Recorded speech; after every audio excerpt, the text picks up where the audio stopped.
Filipenses, y algunos de ustedes, perdón, los jovencitos, los que quieran pasar a tomar su clase con hermana Ruth, ella ya se va a tomar la clase ahorita, pueden pasar por favor. Los que nos quedamos vamos a pedirle al Señor que nos ilumine, ¿verdad? Hemos venido estudiando la carta del apóstol Pablo a los filipenses. El domingo pasado interrumpimos el estudio porque prediqué acerca de el Día de las Madres, acerca de las mamás. Creo que era muy importante tener ese reconocimiento y por eso fue que hicimos una pausa en nuestro estudio. Otra cosa que les quiero decir antes que pasemos a la lectura bíblica es que no se desespere usted si cree que no estamos avanzando. Puede usted tener ese sentimiento, puede tener ese de que el hermano va muy lento, como apenas vamos en el versículo 6, que vamos a analizar el versículo 5, ya vimos el 5, 6 y probablemente parte del 7. Quiero hacerles énfasis en que vamos muy lento o voy muy lento porque esta carta contiene muchas porciones doctrinales y es muy importante que nosotros conozcamos la doctrina bíblica, no la doctrina de los testigos de Jehová, no la doctrina de los pentecostales, no la doctrina de los bautistas, no la doctrina, sino la doctrina bíblica, lo que la Biblia enseña.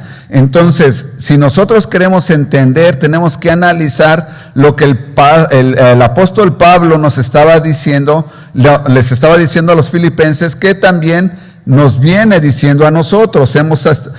Vimos por unos cuantos domingos la importancia de la gracia. La gracia es muy importante en la vida de cualquier persona que se dice cristiana. Tiene que entender que esa persona que no hemos hecho absolutamente nada para merecer la salvación. Eso es gracia. Hoy vamos a estar analizando el día de Jesucristo. Así es que el hermano Jaime Maldonado, ya nos hizo la lectura bíblica, ya nos encaminó a eso. Es que me voy a saltar directamente al versículo 6 y ahí vamos a empezar a estudiar. Bueno, voy a empezar en el 4 para que tengamos la idea, para aquellas personas que no están bien entonados en qué estamos haciendo, ¿verdad? Y tengan la idea. Voy a leer del versículo 4 al 7 de Filipenses 1, de versículos del 4 al 7. Si tienen sus Biblias, ahí véanlo, Filipenses 1, versículos del 4 al 7, dice: siempre en todas mis oraciones, rogando con gozo por todos vosotros, por vuestra comunión en el Evangelio, desde el primer día hasta ahora, estando persuadido de esto, que el que comenzó en vosotros la buena obra, la perfeccionará hasta el día de Jesucristo. Como ustedes pueden darse cuenta, hermanos, vamos a tener una palabra de oración antes de continuar. Bendito Padre Celestial, nos acercamos ante ti en este momento, suplicándote, Señor, que tú quites de nuestra mente cualquier idea, cualquier pensamiento que no permita que entendamos tu palabra. Queremos entenderte a ti, Señor, no entender a Edgar Velasco, no entender al pastor, sino entender lo que tú tienes para nosotros. Y esa es la razón por la que te pido en este momento, Señor, que tú envíes a tu Espíritu Santo a que hable, Señor, al corazón y a la mente de cada uno de nosotros. Que a mí me utilices solamente como una herramienta, Señor, en tus manos. Quiero ser una herramienta útil, pero que sea el Espíritu Santo el que haga la obra en mi mente, en mi corazón y en la de mis hermanos y amigos que me escuchan. Obra, Señor, grandemente. Te lo suplico en el nombre de nuestro Salvador, el Señor Jesucristo. Amén. Es que nosotros hemos venido estudiando la carta del apóstol Pablo, como les decía, ya vimos el asunto de la gracia, y en este momento el apóstol Pablo se está dirigiendo, recuérdense, a los filipenses. Eso fue lo que estábamos viendo, lo que hemos venido viendo, y les dice que los recuerda con mucho gusto, ¿verdad? Dice, siempre los recuerda en todas sus oraciones, y dijimos que el apóstol Pablo los recuerda con gozo, porque le da gusto acordarse de todo lo que vivió con aquellos hermanos de Filipos. Y ya explicamos todo aquello de que ahí fue donde la iglesia creció para Europa. Ya explicamos cómo se dan gracias cuando uno tiene dinero. Ya explicamos cómo se da gracias cuando uno no tiene dinero. Cuál es la diferencia entre gracia, ¿verdad? Y todo esto. Así que hoy vamos nosotros a analizar el versículo 6 que dice, estando persuadido de esto. Dice, el que comenzó en vosotros la buena obra, la perfeccionará hasta el día de Jesucristo. En el versículo 6 el apóstol Pablo les empieza diciendo a sus amigos de Filipo, a los que quiere mucho, los ama mucho, porque dice que no se han olvidado de darle su soporte físico, material, y que oran frecuentemente con él. Les dice que hay algo muy importante que ellos tienen que tener presente, y que él tiene presente. El apóstol Pablo dice que aquel que comenzó la buena obra. Ok. Hay alguien que comienza la buena obra en cada uno de nosotros. ¿A qué se refiere el apóstol Pablo cuando le está hablando a los Filipos diciendo aquel que comenzó la buena obra? Cualquier persona podría pensar que se está refiriendo a él mismo, porque si ustedes recuerdan, él fue el que le predicó a la familia de Lidia cuando estaba ahí en la orilla del río. Cuando están escuchando, ella escucha y se convierte a Jesucristo. ¿Quién empezó, podrían pensar, la buena obra entonces en los filipenses? Porque de esa familia fue que creció el evangelio, no solamente en Filipo, recuerdan, en toda Europa. Entonces la gente, algunos de nosotros podríamos llegar a pensar, que no hemos estudiado bien la Biblia, que se refiere al mismo, que Pablo empezó la buena obra en las personas. Pero es un error, es una equivocación pensar. Es cierto que Pablo llevó el mensaje, pero la buena obra no fue empezada por Pablo. La buena obra en su vida, hermanos, no fue empezada por aquella persona que les ha hablado de Jesucristo. Si usted conoció al Señor Jesucristo en esta iglesia o a través de un hermano de esta iglesia, la obra no empezó a través de esa persona. La obra empieza por obra de Dios mismo. Por obra de Dios mismo. Si usted ha tenido la inquietud de estar aquí, no es porque usted sea muy bueno. No es porque usted es muy pecador y reconoce que necesita a Cristo. Es porque Dios le puso en su corazón el deseo de saber más de Dios. No es casualidad. No fue un hombre, es Dios. Y para eso a mí me gustaría que nosotros empezáramos a analizar a qué se refiere cuando dice el apóstol Pablo, dice, va a perfeccionar esta obra hasta el día de Jesucristo. Bueno, la obra que ha empezado a perfeccionar Dios en nosotros es la obra de la salvación, ¿verdad? Pero no solamente de la salvación, es la santidad. Fíjense bien, ser santo. Ustedes saben y entendemos perfectamente qué es santo, ¿verdad? Yo lo estoy repitiendo frecuentemente. Santo es ser separado. En este caso, en el aspecto del cristianismo, en el aspecto religioso, santo quiere decir separado para el uso exclusivo de Dios. Las cosas en el Antiguo Testamento que eran separadas exclusivamente para el uso de Dios eran santificadas a través de un proceso que Dios mismo dictó cómo iba a ser, y había hasta un sacrificio que se hacía para la dedicación de esas cosas del templo. Las personas que son santificadas, que son santos, somos separados para el uso de Dios. De tal manera que si Dios empezó la obra en nosotros y ahora venimos a recibir al Señor Jesucristo como Salvador, reconocemos, ¿verdad?, el querer ser salvos. En ese momento en el que nosotros somos salvos, nos sacan del grupo. Tenemos dos grandes grupos: el grupo que se llama mundo o pecadores, ¿verdad?, al cual pertenecíamos todos nosotros y que no son salvos, y ahora el Señor nos separa al grupo que se llama salvos a través del Señor Jesucristo. Y cuando nosotros venimos a ser salvos a través del Señor Jesucristo, venimos a ser santos. Estamos dedicados única y exclusivamente para el uso y servicio del Señor. Eso quiere decir ser santos. Dice el apóstol Pablo, dice, el que comenzó entonces en nosotros la buena obra. ¿Quién comenzó la buena obra? Dios, al santificarnos, nos hizo a un lado. Ahora, probablemente Dios ya empezó la obra en alguien más que ustedes conocen. Déjeme decirle, amigo y hermano, que mientras usted no reciba al Señor Jesucristo, usted no puede ser clasificado como santo. Usted sigue clasificado todavía en el grupo del mundo, en el grupo de afuera. No está considerado usted un hijo de Dios.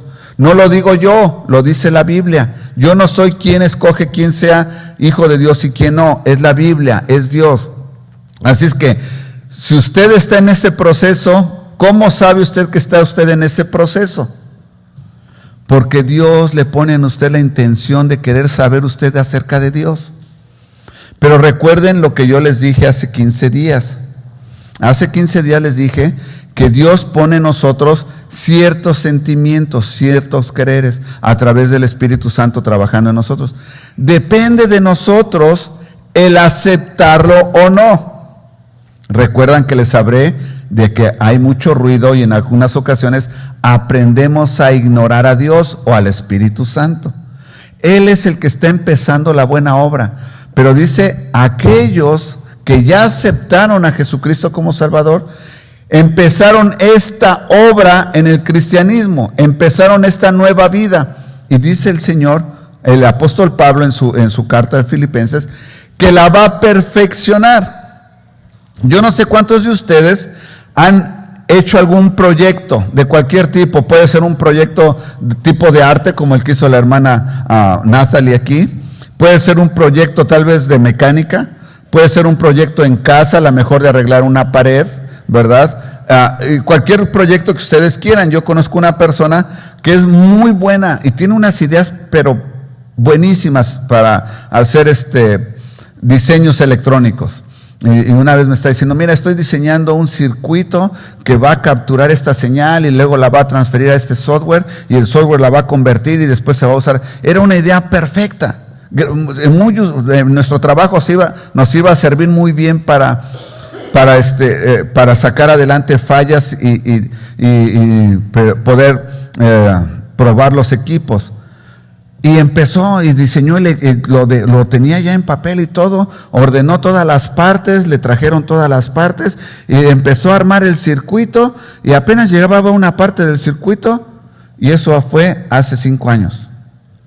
Ahorita el proyecto sigue ahí parado, exactamente donde lo dejó hace 5 años. ¿Por qué? Porque no continuó para terminar su proyecto. Se quedó pendiente. Muchos de nosotros somos muy buenos para empezar proyectos, pero somos pésimos para terminarlos. Pésimos. Empezamos todos, somos muy buenos. Dicen, por ahí hay un dicho en español que dice que tienen arrancar de caballo y frenar de burro, ¿verdad? Porque arrancan a todo lo que dan. Oh, sí, vamos a hacer esto, vamos a hacer lo otro. Y apenas va un cachito del proyecto y ya se aburrieron, ya no quieren saber nada del proyecto, ¿verdad? Dios no es así, hermanos. Lo que empieza Dios, lo termina. No deja nada a medias. Probablemente ustedes han oído personas decir acerca de sus papás. Yo lo he dicho en mi tiempo. Yo pienso que mi papá murió antes de lo que yo hubiera querido. Yo siento que él tenía todavía mucha información que me tenía que transferir. Ese es mi creer, pero no es el creer de Dios. Para Dios fue el tiempo perfecto. Fue su plan, ¿verdad? Dios no deja nada incompleto. Dios todo lo termina. Aunque a nosotros nos parezca. Tal vez ustedes han escuchado hablar de algún padre que murió joven. O una mamá que murió joven. Y dicen, oh, tantas cosas que le faltaban. Dejó incompleta a su familia. Probablemente eso es lo que a usted le parece. Pero en los planes de Dios eso no es verdad. Dice que Él completa todo, ¿verdad? Es que dice que el que comenzó la buena obra la va a perfeccionar. Ahora, algunos de nosotros nos gusta terminar lo que empezamos. Sí. Nada menos, ayer yo estaba ayudándole a mi hijo a hacer mecánica ahí en su carro.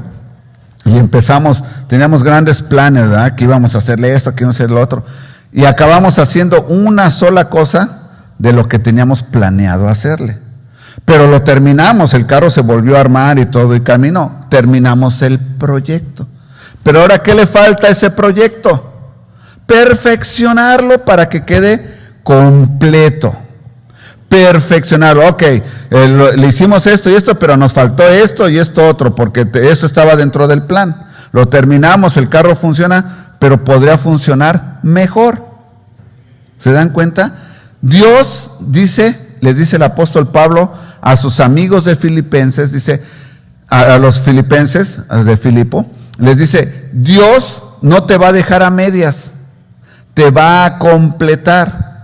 No creas que Dios te va a dejar ahí. Ay, a la mera a veces te gustan las cosas de Dios y a veces no, a veces esto. No, dice Dios te va a completar. Y luego, pero fíjense la palabra que utiliza el apóstol Pablo. Dice: el que comenzó en vosotros la buena obra, la va a perfeccionar.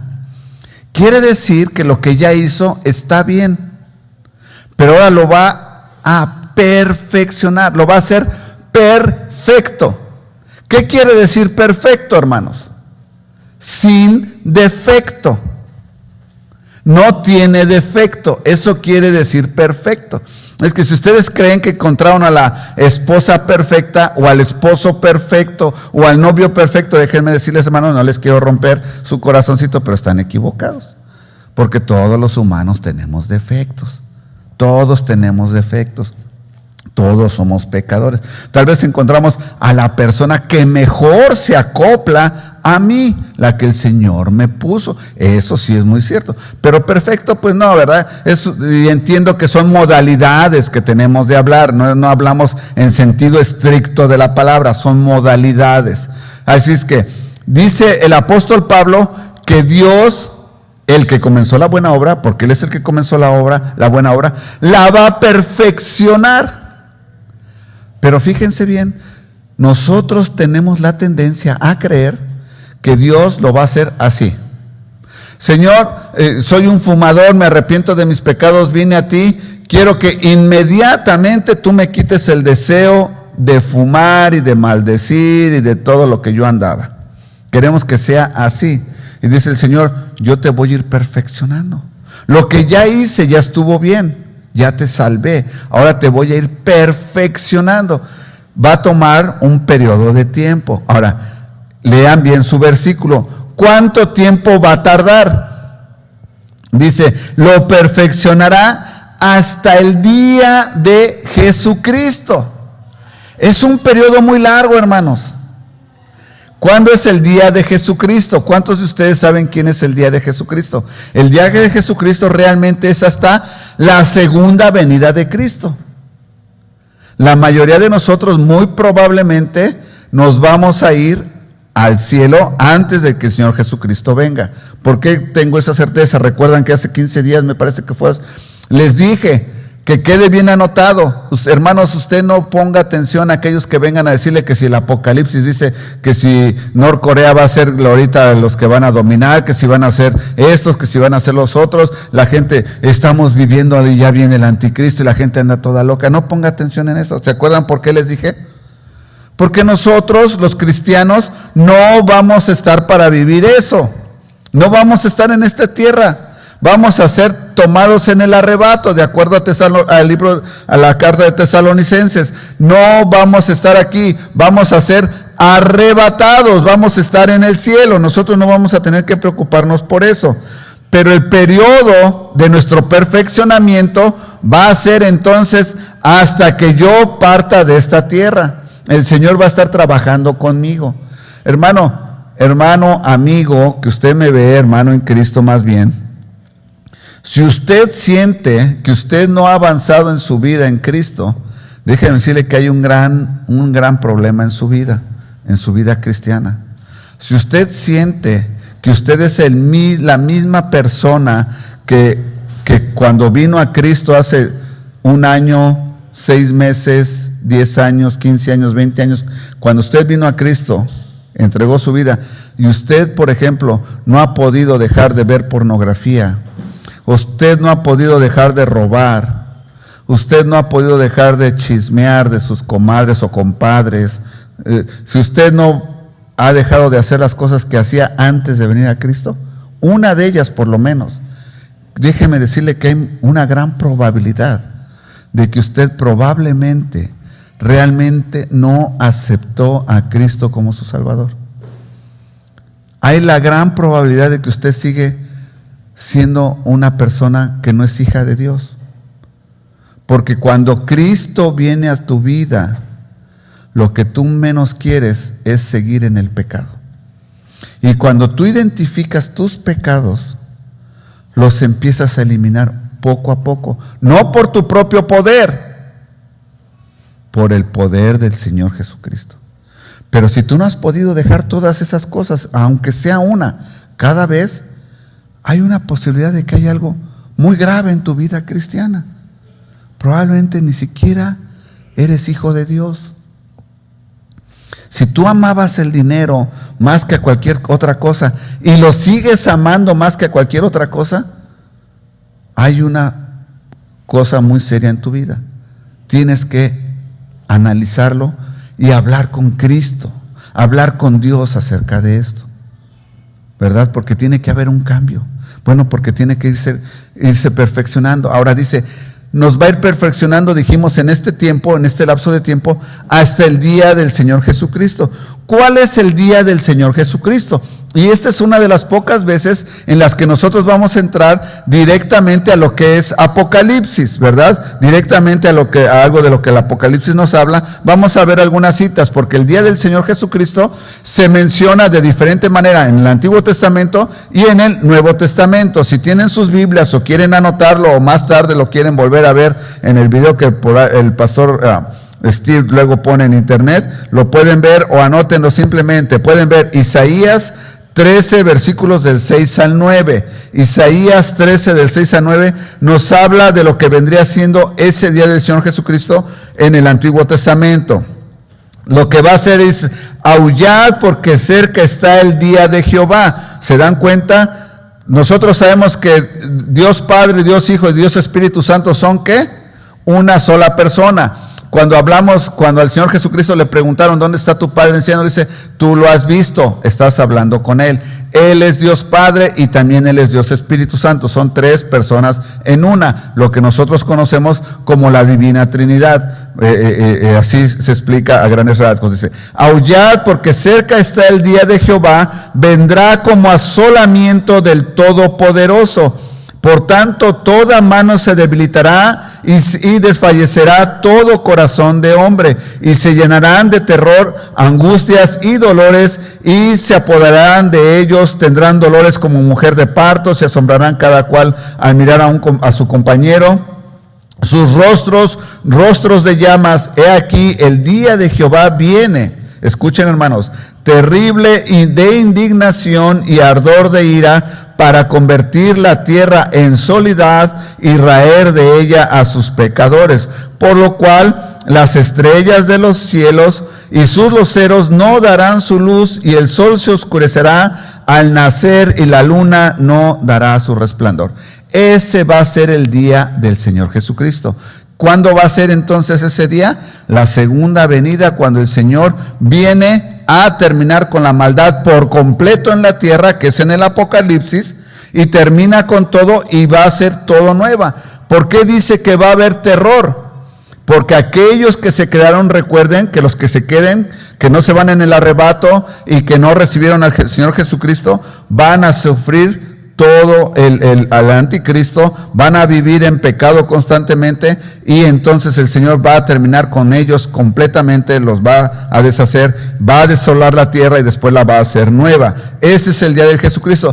Hasta entonces, fíjense bien, hasta entonces el Señor va a estar trabajando con nosotros. Hasta entonces. Es un periodo muy largo. Y qué mejor es que nosotros empezamos a entender algo en que las personas con mucha frecuencia no se detienen a pensar, fíjense bien, estoy hablando de personas cristianas, hermanos en Cristo. Algunos dicen, ¿por qué Dios me está haciendo pasar por esto? Cualquier dificultad, cualquier situación dolorosa, sin detenerse a pensar que es porque el Señor nos está mejorando. No es un castigo, hermanos. Algunos dicen, es que Dios me está castigando porque hice esto y esto. Hermano en Cristo, usted lo único que demuestra cuando usted piensa que Dios lo está castigando porque usted cometió un pecado, porque usted hizo algo mal, está equivocado. Lo único que usted está demostrando es que usted no ha escuchado bien mis predicaciones y no ha leído su Biblia. Porque cuando usted aceptó al Señor Jesucristo, ¿qué sucedió en ese día? ¿Recuerdan? ¿Sus pecados fueron qué? Perdonados, ¿no es cierto? ¿Cuáles pecados? Todos los que yo había cometido. Desde que nací, todos mis pecados me fueron perdonados, todos. No hay uno que diga, no, es que este fue a mi mamá, este fue a... no, todos me fueron perdonados cuando acepté a Jesucristo como Salvador. Los presentes, los que estoy haciendo ahorita, si es que estoy pecando con mi mente o lo que estoy aquí, o si usted está ahí en su lugar, lo que usted haciendo, también le son perdonados. Y los futuros también me son perdonados hasta que yo muera. Todos mis pecados me han sido perdonados en el momento que yo acepté al Señor Jesucristo. En ese momento mi nombre, entonces, mis pecados fueron perdonados y mi nombre fue escrito ¿en dónde? En el libro de la vida. ¿Por cuánto tiempo? Permanentemente. Ya nadie lo puede quitar de ahí cuando acepté al Señor Jesucristo por mi Salvador. Es que cuando usted está pasando por una situación difícil, Dios no lo está castigando. No es un castigo. Dios no lo está castigando porque usted pecó. Dios ya le perdonó su pecado. Dios lo está purificando. Le está dando una lección para que usted se haga mejor. Escúcheme, Dios le está dando una lección para que usted sea mejor para Él. Porque recuerde que usted está santificado, está separado para Cristo. Ya no es usted del mundo, ahora es de Cristo. Por eso es que cuando usted hace las cosas del mundo, le salen mal. Y le van a seguir saliendo mal. Cuando usted es hijo de Cristo, cuando es hijo de Dios y usted quiere robar y lo van a atrapar a usted, déjeme decirle, yo se lo puedo asegurar. Cuando usted quiere hacer trampa en el trabajo y que le paguen tiempo extra y usted no estuvo ahí, nada más sabes que fulano le hace así y siempre se sale con la suya, pues yo le voy a firmar a ver si me pagan 4 horas más de overtime. Lo van a agarrar. Y no es porque Dios lo esté castigando, es porque Dios lo está purificando. Le está diciendo, tú no tienes necesidad de hacer esto. Tú eres mi hijo. Camina como mi hijo. Recuerdan que les dije, ¿qué es el testimonio? Nosotros somos un espejo de Cristo. El mundo ve a Cristo a través de nosotros. Dios no quiere que lo vean a Él a través de nosotros como unos ladrones, o como unos tramposos, o como unos maldicientes, o como unos pornógrafos, ¿verdad? No, Dios quiere que nos vean santos. Es que Dios no lo está castigando, Dios lo está purificando. ¿Y por cuánto tiempo le va a suceder esto, hermano? Hasta el día de Jesucristo, o hasta el día que nosotros seamos tomados al cielo. Hasta ese día. Es que, hermano, ahora usted ya lo sabe, hermano en Cristo. Esto es específicamente para los hermanos en Cristo, aquellas personas que han aceptado a Cristo como Salvador. Cada que usted esté pasando por una etapa difícil, pregúntese, ¿de qué me está purificando el Señor? ¿Me enderezo yo solo o sigo que el Señor me siga purificando? ¿Cómo se purifican las cosas? Ustedes saben cuál es el procedimiento para matar los microbios en los instrumentos quirúrgicos que utilizan médicamente cuando ustedes lo cortan. Tienen por ahí unos hornos, son 2 o 3 procesos por los que pasan.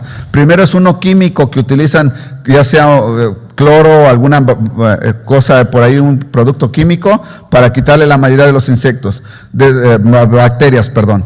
Después lo pasan por un horno donde tiene luz ultravioleta luz ultravioleta, que también se utiliza para purificar el agua, y esa mata otra cantidad de bacterias.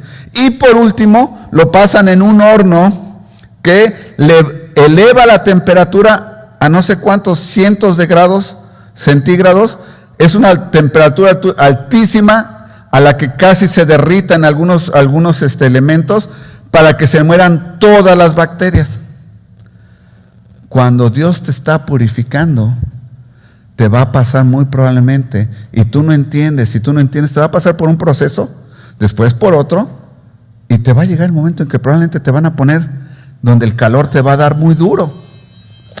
El calor te va a dar muy duro y vas a sentir, oh, el Señor me ha abandonado. ¿Por qué Dios me abandonó?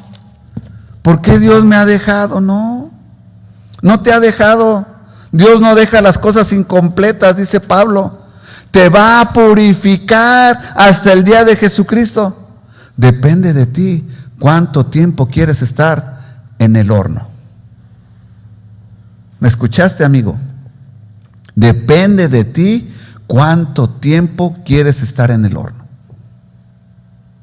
Cuando tú dobles tu rodilla y reconoces que no has querido seguir los mandamientos del Señor, no le has querido ser obediente, muy probablemente en ese momento tu corazón va a sentir el alivio de que dice el Señor, aprendiste, estás dejando esto atrás, le bajamos a la flama, vamos al siguiente paso, te voy a seguir purificando. Qué hermoso sería, hermanos. Ustedes han oído a aquellas personas que hablan muy suavecito y oran muy bonito, decir, oh, esa hermano se oye muy espiritual. Que dijeran eso de nosotros. Oh, la hermana y el hermano ha aprendido mucho de Cristo, ha aprendido mucho de la Biblia. Yo lo invito a que usted acepte que aquello que le está sucediendo en su vida es porque usted, si es cristiano, se ha alejado del Señor y Dios lo está purificando. Porque usted no ha querido dejar algo que Dios le ha venido pidiendo que deje. Probablemente son chismes que le gustan. Probablemente es que usted es un maldiciente. Probablemente es que es mentiroso. Usted sabe, lo que yo diga probablemente no le va a tocar, pero usted sabe exactamente aquellas cosas que usted no ha dejado por amor de Cristo. Pero Dios quiere que usted las empiece a dejar, porque usted es su hijo y su hija. Quiere que sea santo para Él. Dios lo está invitando. Amigo, amiga que nos ve, si usted no es cristiano, amigos que están aquí con nosotros, no ha aceptado a Cristo como su Salvador, déjeme decirle que lo único que yo puedo decirle es que es muy triste pensar que la Biblia le dice que usted no va a poder entrar al cielo si usted no se arrepiente.